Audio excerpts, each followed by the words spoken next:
ನಮಸ್ಕಾರ. ಕೃಷ್ಣ ಭಟ್, ಯಲ್ಲಾಪುರ. 30/4/2026 ಇಸ್ವಿ ಗುರುವಾರ. ಚಿತ್ತಾ ನಕ್ಷತ್ರ, ಕನ್ಯಾ ಹಾಗೂ ತುಲಾ ರಾಶಿಯಲ್ಲಿ ಚಂದ್ರನ ಸ್ಥಿತಿ ಇದೆ. ತುಲಾದಿಂದ ಸಪ್ತಮದಲ್ಲಿ ಶನಿ, ಭಾಗ್ಯದಲ್ಲಿ ಗುರು. ತುಲಾ ಅಂತಂದರೆ ತಕ್ಕಡಿ. ಇವತ್ತಿನ ದಿನ ಸ್ಥಿತಿ ಹೇಗಿರುತ್ತೆ ಕೇಳಿದರೆ, ತಕ್ಕಡಿಯಲ್ಲಿ ಆ ಕಡೆನೂ ಇಲ್ಲ ಈ ಕಡೆನೂ ಇಲ್ಲ ಅಂತ ಆಗತ್ತೆ. ಆದ್ದರಿಂದ ಬಹಳ ಎಚ್ಚರಿಕೆಯಿಂದ ಸಮತೂಕವಾಗಿ ಮನಸ್ಸನ್ನು ಕೇಂದ್ರೀಕೃತವಾಗಿಟ್ಟು ಏಕಾಗ್ರತೆಯಿಂದಿಟ್ಟು ಗುರುವನ್ನು, ಶಿವನನ್ನು ಸ್ಮರಿಸಿ ನಮ್ಮ ಜೀವನವನ್ನು ಮಾಡಿಕೊಳ್ಳೋಣ ಅಂತ ಹೇಳ್ತಾ, ಗುರುವು ಸಕಲರಿಗೂ ಸನ್ಮಂಗಳವನ್ನು ಉಂಟು ಮಾಡಲಿ. ಸ್ವಸ್ತಿ ಪ್ರಜಾಭ್ಯ ಪರಿಪಾಲಯಂತ ನ್ಯಾಯೇನ ಮಾರ್ಗೇಣ ಮಹಿಮಹಿಷಾ ಗೋಬ್ರಾಹ್ಮಣೇಭ್ಯ ಶುಭಮಸ್ತು ನಿತ್ಯಂ. ಲೋಕಾ ಸಮಸ್ತ ಸುಖಿನೋ ಭವಂತು.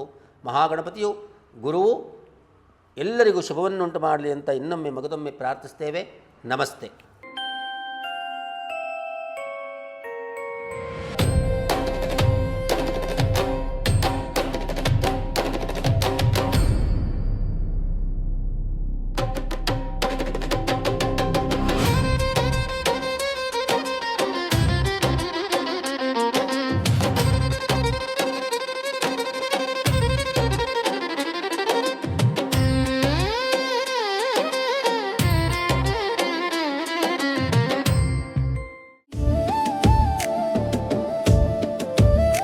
ಇಲ್ಲಿ ಯಾರೂ ಮುಖ್ಯರಲ್ಲ, ಯಾರೂ ಅಮುಖ್ಯರಲ್ಲ, ಯಾವುದು ಯಾಕಶ್ಚಿತವಲ್ಲ.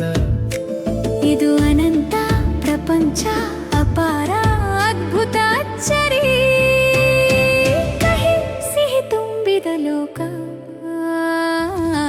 ಪ್ರಪಂಚ ಪರ್ಯಟನೆ.